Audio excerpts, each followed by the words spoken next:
Pahalgam attack తర్వాత భారత్ పాకిస్తాన్ మధ్య full tension వాతావరణం నెలకొంది. ఏ క్షణంలో అయినా రెండు దేశాల మధ్య భయంకర యుద్ధం జరిగే పరిస్థితులు కనిపిస్తున్నాయి. అయితే ఈ యుద్ధంలో ఇండియా పవర్ ఎంత, పాకిస్తాన్ స్టామినా ఎంత, పాకిస్తాన్ మన ఇండియా ముందు అసలు నిలబడగలదా అని రకరకాలుగా రచ్చ జరుగుతుంది. అయితే మనందరం ఇప్పుడు జరగబోతున్న యుద్ధం గురించి మాట్లాడుకుంటున్నాం. కానీ చరిత్రలో ఈ రెండు దేశాల మధ్య చాలా భయంకరమైన యుద్ధాలు జరిగాయి. రెండు దేశాలకి స్వాతంత్రం వచ్చినప్పటి నుంచి మొత్తంగా 4 సార్లు భారీ యుద్ధాలు జరిగాయి. ఈ వీడియోలో మనం వాటి గురించే మాట్లాడుకోబోతున్నాం. అసలు ఆ యుద్ధాలేంటి, ఎందుకు జరిగాయి, ఎవరు చేశారు అండ్ వాటిలో ఎవరు గెలిచారు, ఈ ప్రశ్నలకే ఇప్పుడు సమాధానం తెలుసుకోబోతున్నాం.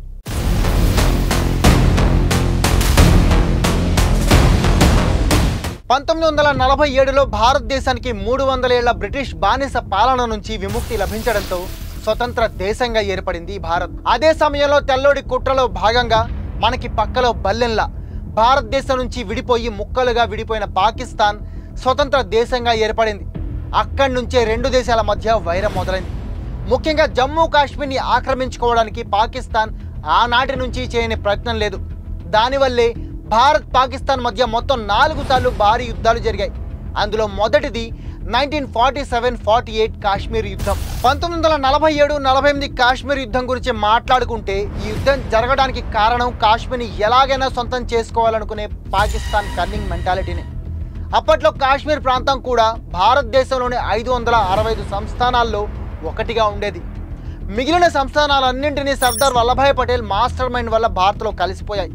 అయితే కాశ్మీర్ ప్రాంతాన్ని హిందూ అయిన హరి సింగ్ పాలిస్తున్నా అక్కడున్న ప్రజలు మాత్రం ఎక్కువగా ముస్లింలు కావడం వల్ల, ఇంకేదైనా కారణం వల్ల కానీ జమ్మూ కాశ్మీర్ మహారాజు హరి సింగ్ తన రాజ్యం అటు పాకిస్తాన్లోనూ ఇటు ఇండియాలోనూ కలవకుండా స్వతంత్ర రాజ్యంగా ఉంటామని ప్రకటించుకున్నాడు.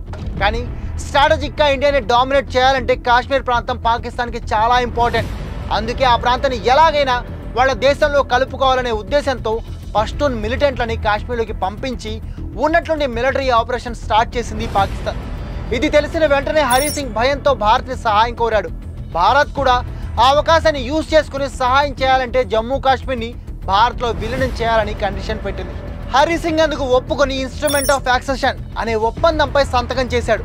దాంతో జమ్మూ కాశ్మీర్ కూడా భారతదేశంలో భాగమైంది. ఈ ఒప్పందం పూర్తయిన వెంటనే భారత్ సైన్యాన్ని పంపి పాకిస్తాన్ పంపిన టెర్రరిస్టులని మట్టుబెట్టింది. పాక్ ఆర్మీతో యుద్ధం స్టార్ట్ చేసింది.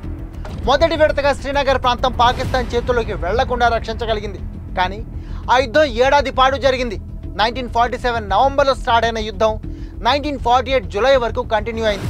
పాకిస్తాన్ సపోర్ట్తో రెగ్యులర్ ఆర్మీ, మిలిటెంట్లు కాశ్మీర్ని చేజిక్కించుకోవాలని ట్రై చేస్తే భారత సైన్యం మాత్రం వాళ్ళని ఎదుర్కొంటూ ఎంతో మందిని మట్టుబెట్టింది.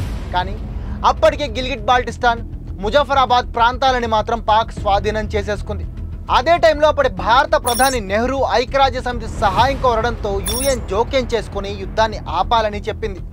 కానీ పాక్ ఆక్రమించుకున్న కాశ్మీర్ ప్రాంతాన్ని పాకిస్తాన్కి ఇచ్చేస్తూ మిగిలిన జమ్మూ కాశ్మీర్ ప్రాంతాన్ని భారత్కి అప్పగిస్తూ ఎల్ఓసి అంటే లైన్ ఆఫ్ కంట్రోల్ని ఏర్పాటు చేసింది.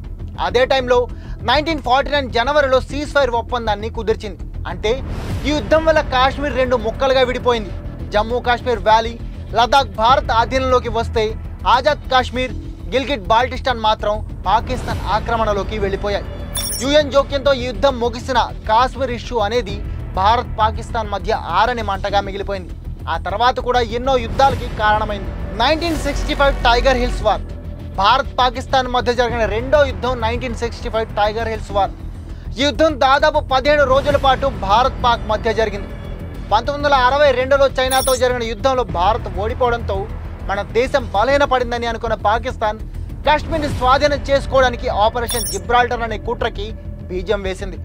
దాదాపు 33,000 మంది వరకు మిలిటెంట్లని, ఆర్మీ సోల్జర్స్ని కాశ్మీర్ లోకల్స్ వేషధారణలో ఇండియాలోకి అక్రమంగా పంపించి వాళ్ళ ద్వారా లోకల్ ముస్లింలని రెచ్చగొట్టి భారత్కి వ్యతిరేకంగా తిరుగుబాటు చేయించి ఆ తర్వాత పూర్తిగా స్వాధీనం చేసుకోవాలని ప్లాన్ చేసింది. అప్పటి పాక్ చీఫ్ అయూబ్ ఖాన్ చేసిన కుట్ర ఇది. ఆగస్టులో మొదలైన ఈ ఆపరేషన్ వల్ల కాశ్మీర్లోని చాలా ప్రాంతాలని పాకిస్తాన్ మిలిటరీ ఆక్రమించుకోవడం స్టార్ట్ చేసింది. ఇండియన్ ఆర్మీ కూడా రిటాలియేట్ చేసిన 1000 మంది పాకిస్తానీ మిలిటెంట్లు ఉన్నారనే విషయం తెలియకపోవడం వల్ల మొదట్లో చాలా ఎదురు దెబ్బలు తగిలాయి. ఇక సెప్టెంబర్లో ఆపరేషన్ గ్రాండ్ స్లామ్ అటాక్తో ఇండియన్ ఆర్మీకి స్ట్రాటజిక్గా చాలా ఇంపార్టెంట్ అయిన జమ్మూ సెక్టార్లోని అఖ్నార్పై కూడా పాక్ ఆర్మీ అటాక్ చేసింది. ఈ అటాక్ తర్వాత మన సైన్యం కూడా ఫుల్ ఫ్లెడ్జెడ్గా వార్ మోడ్లోకి వచ్చేసి పాక్ మిలిటెంట్లని సైనికులకి పిట్టల్ని కాల్చినట్టు కాల్చేయడం స్టార్ట్ చేసింది. ఇండియన్ ఆర్మీ దెబ్బకి కాశ్మీర్లోకి వచ్చిన మిలిటెంట్లు పాక్ ఆర్మీ వెనక్కి పారిపోగా మన సైన్యం వాళ్ళని తరిమి కొడుతూ పాకిస్తాన్లోని పంజాబ్ ప్రావిన్స్లో ఉన్న సియాల్కోట్, లాహోర్, కసూర్ వంటి ప్రాంతాలను కూడా స్వాధీనం చేసుకుంది. రెండు దేశాల మిలిటరీ ట్యాంకుల మధ్య భయంకరమైన యుద్ధం జరిగింది. సెప్టెంబర్ 6న స్టార్ట్ అయిన ఈ యుద్ధం 23వ తేదీన సోవియట్ యూనియన్ యుఎన్ జోక్యంతో ముగిసింది. దాదాపు 25,000 మంది సైనికులు రెండు వైపులా మరణించారు. యుద్ధ సమయంలో ఆక్రమించుకున్న ప్రాంతాలన్నీ వెనక్కి ఇచ్చేసేలా జనవరి 10న తాష్కెంట్ ఒప్పందం జరిగింది. ఈ ఒప్పందంపై అప్పటి ప్రధాని లాల్ బహదూర్ శాస్త్రి, పాక్ అధ్యక్షుడు అయూబ్ ఖాన్ సంతకాలు చేసి సీజ్ ఫైర్కి అంగీకరించారు. ఈ యుద్ధంలో పాకిస్తాన్ ఓడిపోవడంతో పాటు పరువు కూడా పోగొట్టుకుంది. ఇక ఇండియా మాత్రం తన ఆర్మీ పవర్ ఏంటో ప్రూవ్ చేసుకుంది. 1971 బంగ్లాదేశ్ లిబరేషన్ వార్. భారతదేశం పాకిస్తాన్ మధ్య జరిగిన అతిపెద్ద యుద్ధమే కాదు, చాలా ఇంటెన్స్తో జరిగిన వార్ కూడా ఇదే.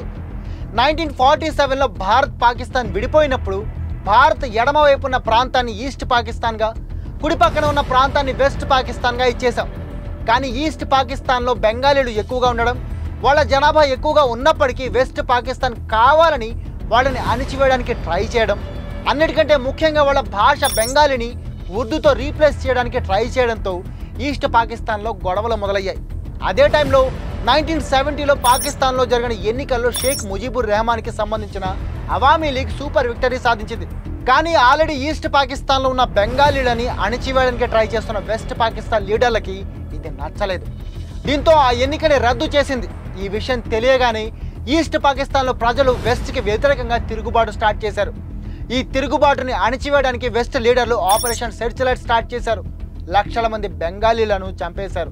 ఈ మారణకాండ భయంతో 1 కోటి మంది వరకు బెంగాలీలు భారతదేశంలోని పశ్చిమ బెంగాల్, అస్సాం, త్రిపుర రాష్ట్రాల్లోని శరణార్థులుగా పారిపోయి వచ్చి తలదాచుకున్నారు. ఇది భారతదేశంపై భారంగా మారడంతో ఇండియా వెస్ట్ పాకిస్తాన్కి వ్యతిరేకంగా ఈస్ట్ పాకిస్తాన్కి తోడుగా నిలబడింది. దీంతో వెస్ట్ పాకిస్తాన్ ఏకంగా ఇండియాలోని యూపీ, రాజస్థాన్, జమ్మూ ప్రాంతాల్లో ఉన్న ఎయిర్ డిఫెన్స్ స్థావరాలపై అటాక్ చేసింది. ఈ అటాక్ని ఇండియాపై జరిగిన యుద్ధంగా భావించిన అప్పటి ప్రధాని ఇందిరాగాంధీ నేరుగా పాకిస్తాన్తో యుద్ధం ప్రకటించారు. బంగ్లాదేశ్ విముక్తి కోసం పోరాడుతున్న ముక్తిబాయిని సైన్యానికి సపోర్ట్ చేసి పాకిస్తాన్ సైన్యాన్ని తరిమికొట్టారు. ఇండియన్ ఆర్మీని తట్టుకోలేక 1971 డిసెంబర్ 16న తూర్పు పాకిస్తాన్లోని Pak army commander lieutenant general AAK Niazi 93,000 మంది పాకిస్తాన్ సైనికులతో భారత సైన్యానికి లొంగిపోయాడు. ఇది ప్రపంచంలోనే అతిపెద్ద సైనిక లొంగుబాటుగా చరిత్రలో మిగిలిపోయింది. ఇండియన్ గవర్నమెంట్ బంగ్లాదేశ్కి వెస్ట్ పాకిస్తాన్ నుంచి విముక్తి కల్పించి స్వతంత్ర దేశాన్ని ఏర్పాటు చేసుకునేలా చేసింది.